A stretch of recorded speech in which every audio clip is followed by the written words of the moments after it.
महबूब कयामत होगी, शीशा हो या दिल हो आखिर टूट जाता है। हम तेरे प्यार में सारा आलम खो बैठे, बेखुदी में सनम उठ गए एक कदम और आँखियों के झरोखों से मैंने देखा जो सामने। गजब है भाई, अपने ही पतियों की हत्या के जुर्म में सलाखों के पीछे पहुंच गई इन कातिल हसीनाओं के गानों का टेस्ट मानना तो पड़ेगा।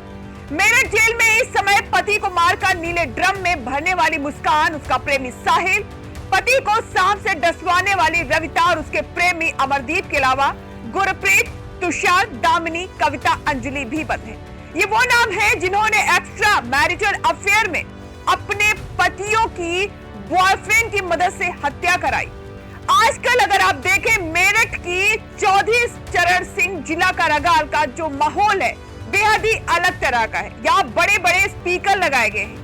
इन स्पीकरों से जेल की सलाखों के पीछे 70, 80, 90 के दशक के रोमांटिक और सैड गीतों की गूंज सुनाई दे रही है। तो चलिए आपको दिखाते हैं रेडियो परवाज नाम के इस रेलवे स्टेशन को और मिलवाते हैं यहाँ के आरजे से।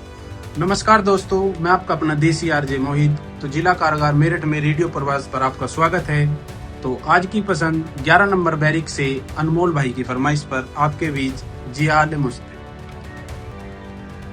अगर आप ये सोच रहे हैं कि जो आरजे है इसका अपॉइंटमेंट किया गया होगा, किसी तरह का एग्जाम हुआ होगा या फिर इंटरव्यू, तो आपको बता दें ऐसा बिल्कुल भी नहीं है। आपको क्लियर कर दूं कि रेडियो स्टेशन में रेडियो जॉकी की जिम्मेदारी भी एक बंदी ही संभाल रहा है। जिस जॉकी को आपने देखा है वो एक बंदी ही है। संस्था की ओर से उसे पहले आरजे की ट्रेनिंग दी गई थी, इसके बाद उसे इन हाउस आरजे के रूप में प्रशिक्षित किया गया। खास बात यह है कि पसंदीदा गाना बजाते समय बंदी का नाम नहीं लिया जाता है, सिर्फ बैरक नंबर बता दिया जाता है। जैसे फला बैरक नंबर से इस फिल्म के इस नगमे की फरमाइश आई है। रिटायर्ड आईपीएस अधिकारी किरण बेदी की एनजीओ इंडिया विजन फाउंडेशन की पहल पर 3 महीने पहले मेरठ जेल में इंटरनल रेडियो स्टेशन रेडियो परवास की शुरुआत की गई थी। सबसे ज्यादा डिमांड प्यार की नगमों की आ रही है। बंदी एक दिन पहले ही अपने पसंद के गाने की फरमाइश पर्ची के जरिए बता देते हैं और अगले दिन रेडियो पर उसी गीत को बजाया जाता है। केवल गानों की फरमाइश ही नहीं की जाती है, बल्कि अगर कोई बंदी अपने साथी बंदियों से संवाद करना चाहता है या फिर जिन बंदियों को गाने का शौक है वे स्टूडियो में आकर माइक पर अपनी आवाज में गाना भी गा सकते हैं। जेल अधीक्षक ने बताया वैसे तो रेडियो पर हर मूड के गाने सुने जा रहे हैं। जेल में बंद ज्यादातर कैदियों की उम्र 30 साल के आसपास है, तो वो अक्सर पुराने गाने, प्यार मोहब्बत के गाने या फिर 90 के दशक के गाने सुनना पसंद करते हैं। जिनके दिल टूट गए हैं वो दर्द भरे गानों में फरमाइश करते हैं। दोस्तों एक बात तो यहाँ साफ है कि ये प्रेमी भले ही एक दूसरे से नहीं मिल सकते, लेकिन गीतों के जरिए एक दूसरे तक अपनी भावनाओं को जाहिर कर रहे हैं। एक सवाल आपके मन में जरूर उठ रहा होगा, क्या इस पहल से कोई सकारात्मक प्रभाव पड़ेगा? तो भाई आपको बता दे, पड़ेगा नहीं, पड़ रहा है। खुद जेल अधीक्षक ने इसकी जानकारी दी है और उन्होंने बताया है कि जिला कारागार मेरठ में इसका नियमित रूप से संचालन हो रहा है और इसका कैदियों पर सकारात्मक असर देखने को मिल रहा है। इस रेडियो स्टेशन की वजह से बंदियों के बीच जो लड़ाई झगड़े होते थे वो भी कम हो गए हैं। अब वो गाने सुनते हैं जिससे उनका डिप्रेशन भी कम हो गया। नशे के बंदी भी गाना सुनकर अपना समय बिताते हैं। जेल में नीले ड्रम वाली मुस्कान और उसके प्रेमी साहिल के बारे में जानकारी देते हुए बताया कि वो भी अक्सर पुराने गाने की फरमाइश करते हैं। उनकी ओर से भी गानों की फरमाइश की जाती है। मुस्कान ने पुराने गानों की, जबकि साहिल ने प्रेम गीतों की फरमाइश भेजी है। देखिए, जिला कारागार मेरठ में इंडिया विजन फाउंडेशन जो मैडम किरण बेदी जी की संस्था है, एनजीओ है, उसके माध्यम से एक रेडियो रूम की स्थापना की गई है। उसको उनकी संस्था ने रेडियो परवाज नाम दिया है और उसका मुख्य उद्देश्य है जो बंदी कारागार में निरुद्ध हैं उनके फरमाइशी गाने उनको सुनाए जा सकें तथा यदि कोई बंदी जॉकी बनना चाहता है, आकर के बंदियों को अपना गाना सुनाना चाहता है तो वो भी सुना सके। और ये नियमित रूप से जिला कारागार मेरठ में हो रहा है। ज़्यादातर बंदी, चूंकि कारागार में लगभग 67% लोग 30 साल के आसपास या उससे नीचे हैं, तो यंग हैं। ज़्यादातर बंदी ऐसे गाने सुनते हैं जो कि पुराने गाने हैं, 90 के 80 के दशक के गाने हैं तथा मोहब्बत के गाने हैं, इश्क और मोहब्बत के गाने हैं, या जो व्यक्ति जिनके दिल आदि टूट गए हैं वो गाने सुनते हैं।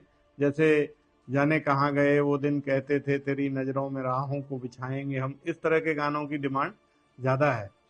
और बंदी हमें जो फायदा है वो ये है कि बंदी आपस में जो लड़ते झगड़ते नोक झोंक होती थी वो कम हो गई है।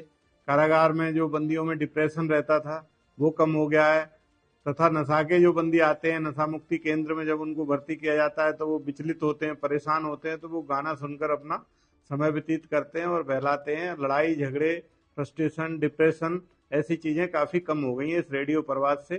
तो मैं इंडिया विजन फाउंडेशन की जो अध्यक्ष हैं श्रीमती किरण बेदी जी, उन्होंने ये कार्य जिला कारागार मेरठ में कराया, उनको भी धन्यवाद देता हूँ। सर, क्या जो कैदी हैं, जो यहाँ के महिला पुलिस कैदी हैं, बंदी हैं, क्या वो बीच में गाना गा सकते हैं अपनी मसले का? हाँ, वो आकर के जॉकी बन सकते हैं, वो अपने फरमाइश देते हैं, रोज 10-5 बंदी भी गाते हैं। अदरवाइज करीब 2 घंटे सुबह और 2 घंटे शाम को फरमाइशी गाने जो पर्ची पे लिख करके आते हैं वो बंदियों को सुनवाए जाते हैं कारवां के माध्यम से। यदि रेडियो कारवां पे कोई गाना नहीं उपलब्ध है तो यूट्यूब और इंटरनेट के माध्यम से वो सुनवा दिया जाता है। प्रयास ये किया जाता है कि बंदी की फरमाइश पूरी हो सके। सभी हाथों में बड़े बड़े स्पीकर लगाए गए हैं तथा एक कंट्रोल रूम जो रेडियो प्रवास का रूम है उसके माध्यम से ये संचालित होता है। सर, एक महिला है जो अपने पति की हत्या के आरोप में जेल के अंदर बंद है, तो उसमें खासतौर से बात करें मुस्कान की, तो किस तरीके के गाने सुनने की फरमाइश कर रही है? मुस्कान भी पुराने गाने ही सुनने की फरमाइश कर रही है, और भी जो महिलाएं हैं वो पुराने गाने की फरमाइश ही करती हैं। और ज़्यादातर महिलाओं ने ये दिखाया है कि वो अब उस समय जो भी थी लेकिन धार्मिक चूंकि हो गई हैं तो पुराने गाने जिनमें धार्मिक पुट मिला हुआ है वो भी सुनने का प्रयास करती हैं। जेल प्रशासन का मानना है कि संगीत और सकारात्मक कार्यक्रम बंदियों के हृदय परिवर्तन और मानसिक तनाव कम करने में मददगार साबित हो सकते हैं। इसे जेल की 4 दीवारों में सजा के साथ संगीत के जरिए सुधार और सकारात्मक बदलाव की एक नई पहल के तौर पर देखा जा रहा है। अब यहाँ एक और सवाल मन में उठ रहा है कि ये गाने किस टाइम बजाए जाते होंगे। तो आपको बता दें, रेडियो का प्रसारण रोजाना सुबह और शाम करीब 2-2 घंटे किया जाता है। एक दिन पहले ही बंदी अपनी फरमाइश बैरक की सुरक्षा में जो भी सिपाही या जेल स्टाफ होता है उनको पर्ची दे देते हैं। ड्यूटी खत्म होने के बाद वो रेडियो ऑफिस में पर्चियां रख देते हैं, बंदी अपनी बैरक में ही पसंदीदा गाने सुन सके।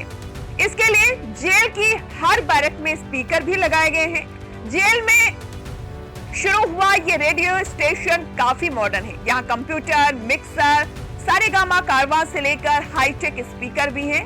रेडियो स्टेशन का इंटीरियर भी काफी एडवांस है। यहाँ रजा मुराद, संजय दत्त, मोहम्मद रफी, अमिताभ बच्चन और किशोर कुमार के पोर्ट्रेट लगे हैं।